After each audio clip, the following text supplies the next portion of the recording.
And Cheers. we are recording. Cheers. Once again, a week later, we're here. Thanks to our new subscribers. Do we have new subscribers? I don't know. We're gonna act like we do. So thank you all for watching, and thanks for your subscription. Put your questions in the chat. Yes, put your questions down below. Yes, even though we can't see down below. Just keep your negativity to yourself. Yes. Anyway, here's to Max. Max, cheers to Max. It's always good to see somebody not only dominant, but dominant in his home track. And if you're not a fan, that's cool. But just to see that spectacle, that's cool. I don't think there was a single non-Max fan on that track. I saw one red shirt. Exactly. And he was crying. There's no way that was not happening during Schumacher days. No.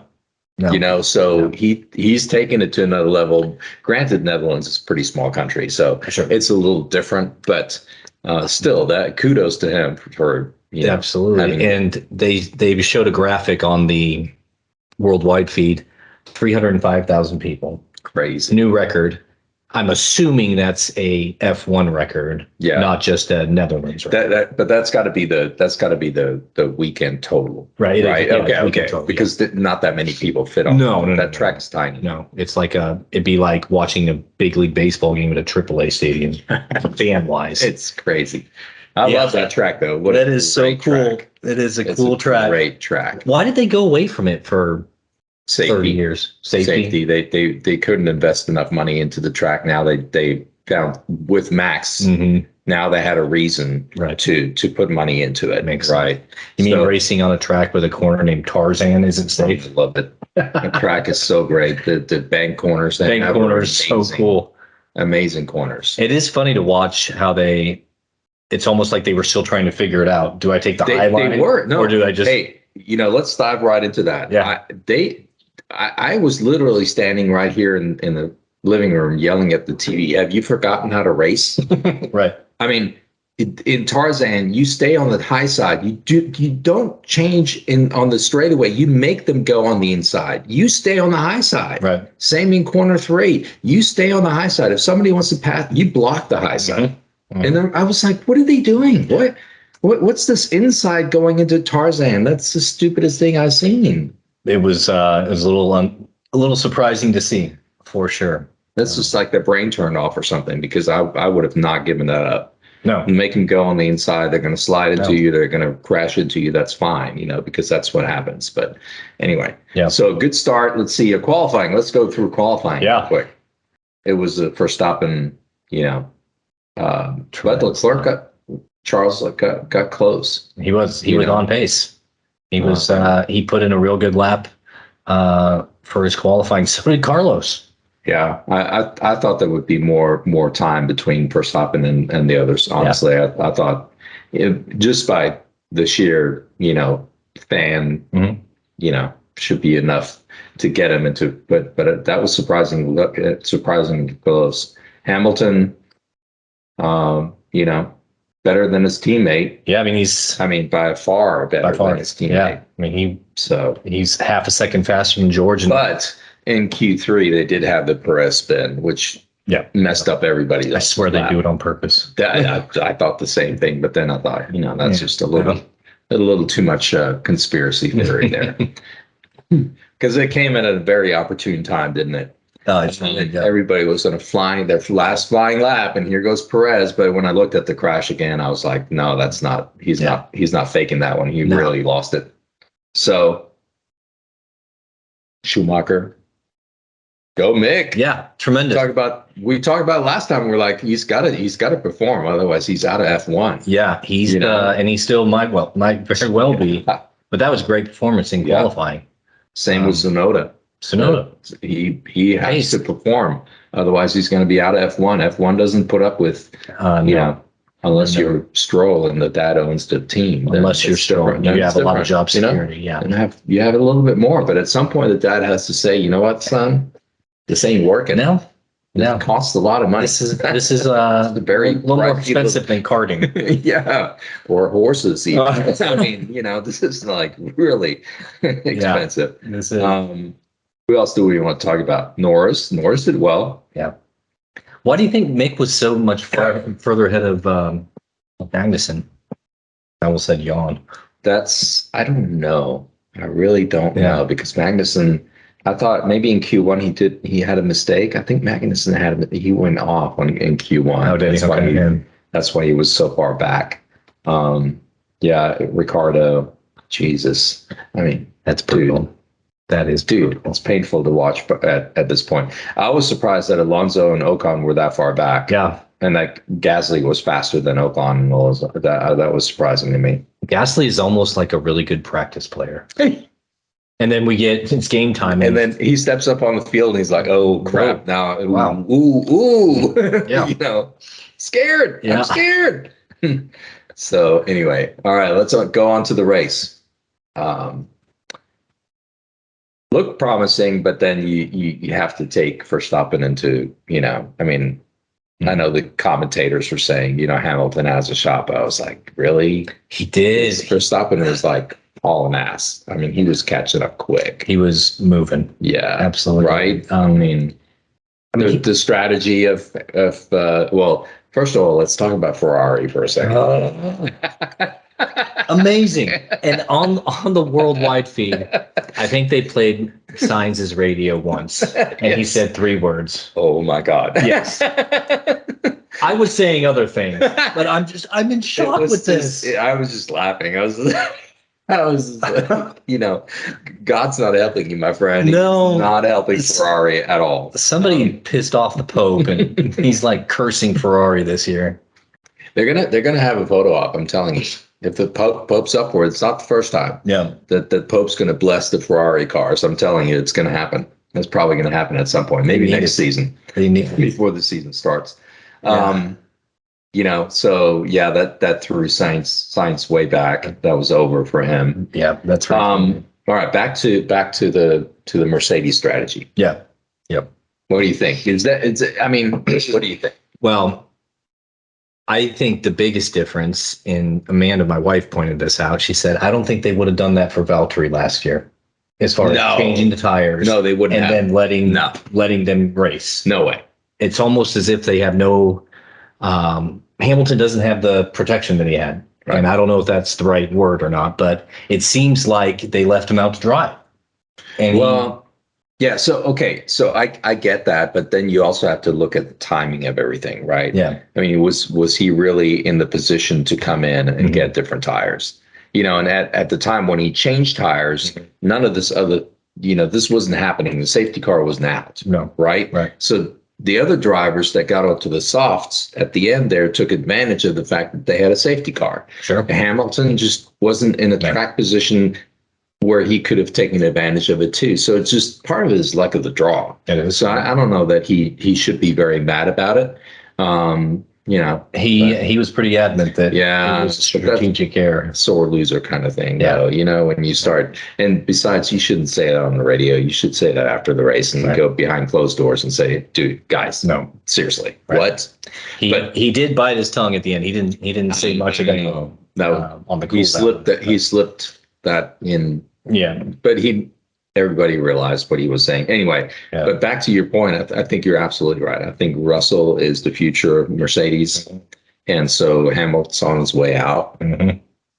He absolutely he's getting old, and so Toto has to, it's the team first of all. Sure. And overall, this race proved that this is a team sport. No doubt.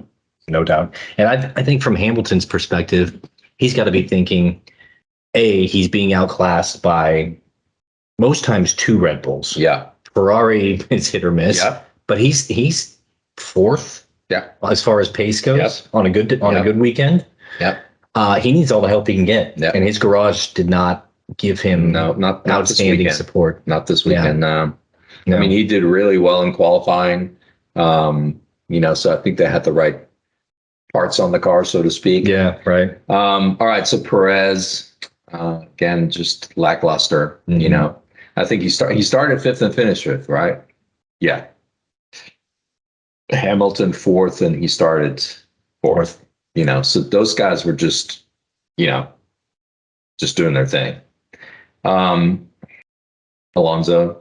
And well, their race pace compared to their qualifying pace was much improved. 13th to 6th. That's not a bad thing. Norris, he finished in the same spot as he started, so he was on his pace. Sure. Sainz, we talked about. Ocon, a bit far behind. A little far behind, from Alonso. Yeah, he kind of wasn't really on the mix, right? I mean, they were fighting in the midfield a little bit, but he didn't do anything outrageously great. I still can't believe Stroll got P10. Stroll, man. I mean, but that car has some pace, Yeah. I mean, so we're getting down to Gasly here. Yeah. What happened to Tsunoda? I have no idea. I think I'm not quite sure. When he stopped the first time and he thought the wheel was loose, I think he undid his buckles, trying to getting ready to get out of the car. Oh, gotcha. So when he came in and they were fixing things with his buckles, that's the only thing I could think of. Now, when your buckles are undone, the car feels really weird. Like, yeah, it can feel like something's not right with the car when it's just that your body isn't that strapped in. Gotcha. And so it could have just been that. So he's probably feeling more vibration. Yeah, thinking it's a common mistake where in the past, I don't know if the system's different now, but in the past it was just a buckle, and if you somehow hit the buckle, it could undo it really quickly.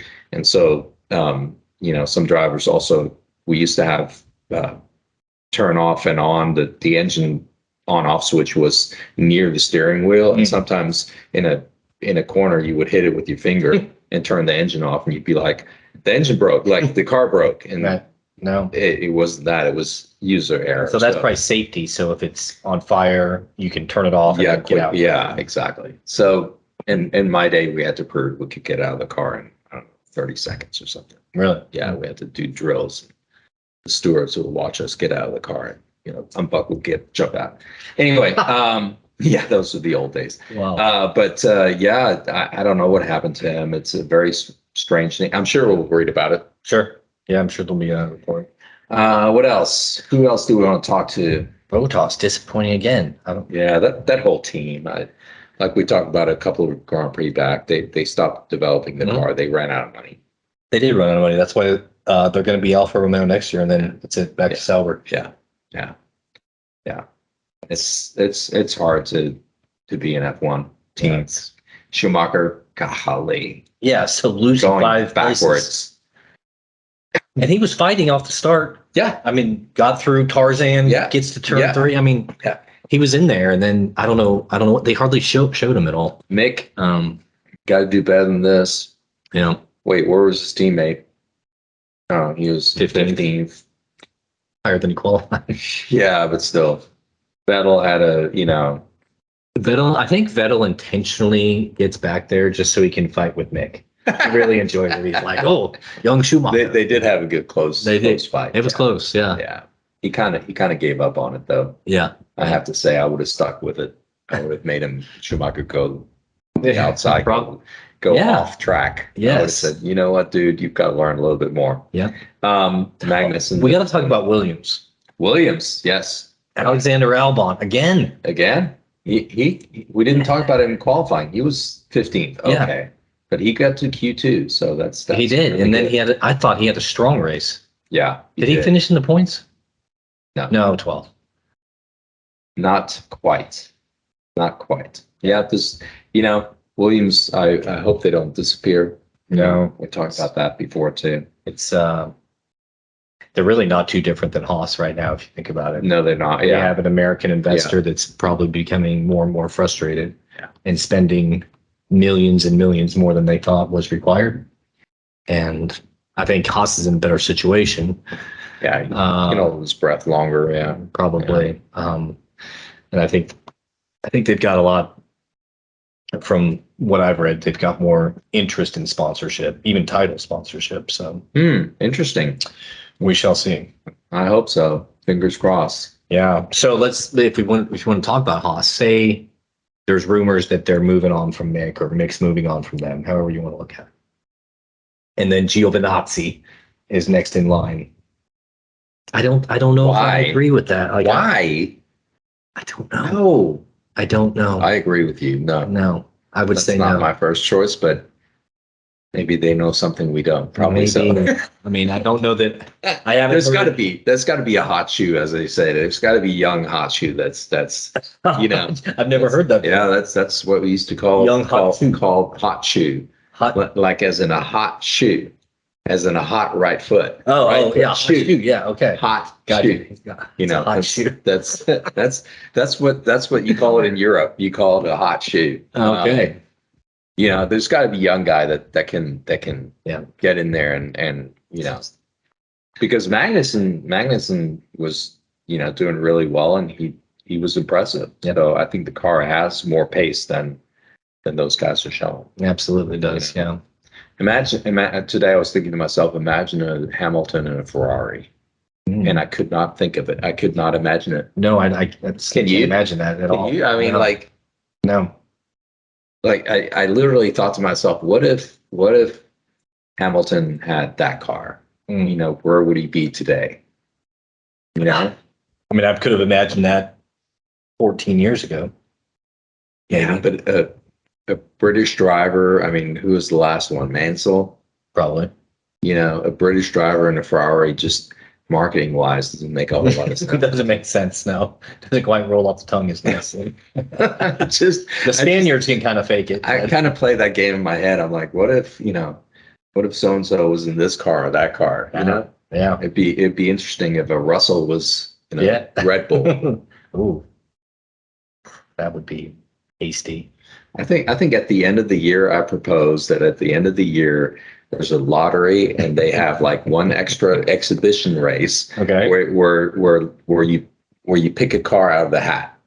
Oh. Right? Okay. So it's musical chairs for drivers. They pick a name out of the hat. And that's like a Hamilton could end up in a Haas. And a Verstappen could end up in a Ferrari. And they just get to race each other's cars for one race. Okay, you want to take go to the extreme and just do a grid reverse where Verstappen and Perez would be in the Williams or whatever it is. Right. Yeah. Right. That would be something. Wouldn't that be interesting? It would probably be costly because can you imagine Latifi in a Red Bull? It'd be kaput. Yeah. To say another European word. Yes. It'd be crashed. It would be probably he wouldn't know what to do with it. No. But it would just be, I mean, as a spectator, it would just be fascinating. It would be fascinating. Now the drivers would never agree to it because it would ruin their reputation. Absolutely right? would. But even if you took like the top 6, you would have to do 6, the top 6, and let them draw and get into each other's cars just for the hell of it. They could make it a charity race. Yeah. Something. I mean, hell, take the championship winning team, pay a bunch of money, and have each one of the top 6 drivers drive that car for a fast lap. Oh, that would be cool. That would be cool, yeah. So do a weekend that has that instead of a Sunday race, they have a Sunday qualifying. So they spend Friday, Saturday setting up the car for each one. Mm-hmm. Each driver gets their own. It's probably two. How would they take work the first 3 guys and do it, or the first 4, right? So you don't spend all day doing because you got to change around the cars. Yeah. So if you take the first 4 guys, Red Bull has 2 cars. You just have each car has 2 different drivers that they have to set it up for. Okay. Right? Yeah. Yeah. Why the hell? I mean, that would be. I mean, can you imagine the spectators would be like? Could they move their seats, or would they have to do another seat fit? It would just be put in. Yeah. They would make a temporary seat like they used to, where it's the expanding foam. Oh, okay. Yeah. Right. Yeah. Put trash bag in there, expanding foam for a hot lap. That's good enough. They don't need a carbon fiber tricked out seat for that. But I just keep thinking of there's got to be more entertainment available. Oh, hey, they're all about extracting the dollars these days. Yeah. I mean, I used to do that with my used up cars. I would take the top sponsors, and they would be allowed to invite their best clients, and I would let them drive a race car, right? And that was huge. They How did that go? Well, most of them never left first gear. They just puttered around in first gear, and then they came back to the pits and they were like, "How did I do? How did I do?" And it was like, that was the only downside. You really didn't have a nice way to say that you're 25 seconds behind the pace. It took you 25 seconds to do a lap. Because you're shifting on the floor back then. Yeah, it was gear. It was manual shift. Yeah. So it's all manual. Yeah. So. And they didn't get out of first gear. Yeah. No, first gear goes to 100 miles an hour. Oh, so yeah. So it moves. But still, Did you ever have somebody that really thought they knew what they were doing? Oh yeah. There was a Navy pilot who thought he was a big shot, and he got out of first gear. I grant him that, but when he got back to the pits, he said, they had to graduate from one thing to the next to actually get to my car, and most of them never got to my car. They drove a lesser car around the track, but this guy drove my car, and he said it was the craziest thing he'd ever done. He said that it's nothing like the information coming at you is nothing like flying a jet onto an aircraft carrier. He said he said, I don't know how you process all the information. So it's so much fun to watch. I think it would be a fun thing to do, to watch other drivers and other cars just for the hell of it, having fun with it, not nothing crazy. No, just have some fun with it. Yeah. Laugh. Why not? Yeah. They could broadcast the radio live. Yeah. Yeah, they could have like commentary while the driver's driving, dude, pick up the pace. Yeah. How do you drive this thing? I don't know how you do it. This thing is a piece of shit. Now I know what Ricardo was talking about. Yeah. Yeah. Anyway. All right. So wait, what's next? What's next? Italy. Monza. Yes, baby. Yes. Now we're talking. Now we're talking some speed, finally. Now we're talking everybody's hunkered down, trying to be as aerodynamic as possible. Straight line speed.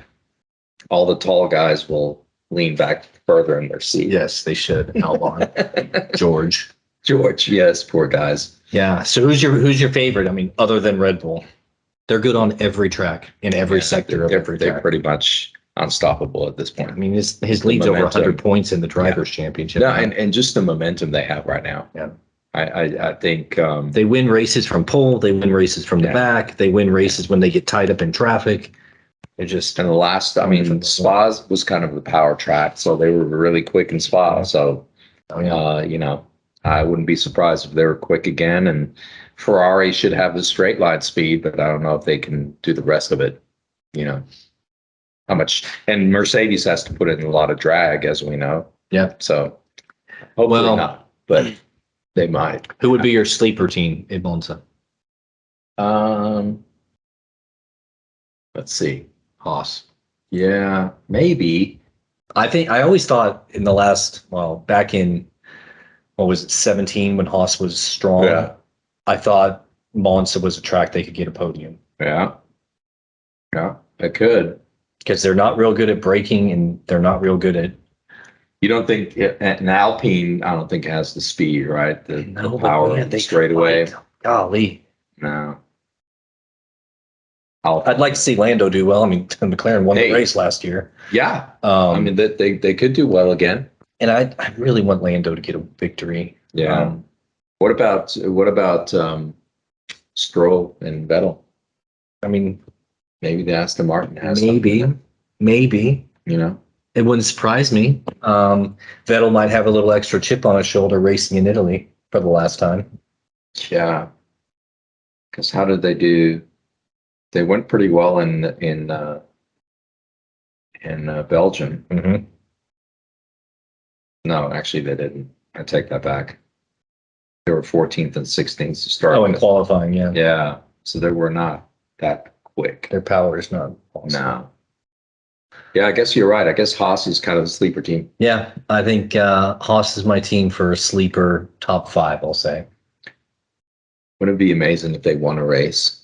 Like just a rain race or something where it was just everything in together. And I mean, it happens. Mr. Haas would be like, yeah. He wouldn't sleep for a week. No, he'd probably say, wow, it took me 7 years to. F1 is no joke. It's not NASCAR or IndyCar or, it's nothing like that. It's a whole nother playing field. So, yeah, I'm going to go with that. My sleeper team for Monza, top 5 finish. let's see how it works out. Let's see how it works out. Because I say that because I'm pretty sure they can qualify well. Yeah. Yeah. I think they have some pace there. Yeah. September. Okay. So we got next week. Yep. But then we have a break to Singapore, right? Yeah. October. Yeah. They've got 3 weeks till Singapore. Then we hit Singapore and Japan. And then the US. And then the US. The US Grand Prix. When is the US Grand Prix? October. Should we do a Friday drive down to Oh, we could. Yes. We could. My grandmother's 101st birthday is in October. That weekend. And we're always gone either that weekend or the next weekend. So TBD. But if not, we could do an on-site. 101? 101. Dude. 101 years old. Gonna outlive me. And her husband, she was 9 years younger than her husband. And he passed away 5 months after his 100th birthday. In 2013. Impressive. Scandinavian genes. Lots of that. That'll do it. And unlike Italian genes. Yes, I don't take after the Swedish side, let's say. All right, everybody. Yeah. Well, thanks, subscribers. Thank you. Yeah, cheers. Subscriber. I don't even know. I haven't checked. I think we have 2. We do? Yeah. I told somebody the other week. Maybe like, Tori. They were like, "Oh my God, I'm gonna watch. I promise I'm gonna watch." I'm like, "Okay, whatever." Right. Cheers to you. You know who I'm talking about. Yes, thank you. All right. Talk to you later. Ciao. Wait, what are we gonna do for Italian? I don't know. Red wine. We're gonna do some Volpicella, Chianti. There you go. Let's come. Maybe we can just eat pasta. Let's come up with the spread. We have to have some kind of technical error. I'm going to call some strategy. Yeah. We're going to do a real live strategy call during the race. We're going to film it during the race. We should do a lot. You know what? That's what we'll do. We'll do a live race one. Oh my God. Maybe for an hour and a half. Maybe. Nobody wants to hear us talking for an hour and a half. Have to bring multiple bottles. Yes. And shots. We're going to have some grappa afterwards. Limoncello. Yes. Maybe we'll come up with something. Instead of beer, we'll have something else. I don't know. Prosciutto e melone. We could have some spritz. Yeah, there you go. They're disgusting, but they look cool. And you can say, "Oh, I'm just going for a spritz," and then it's like, "Awful." All right, cheers, everybody. Talk to you later.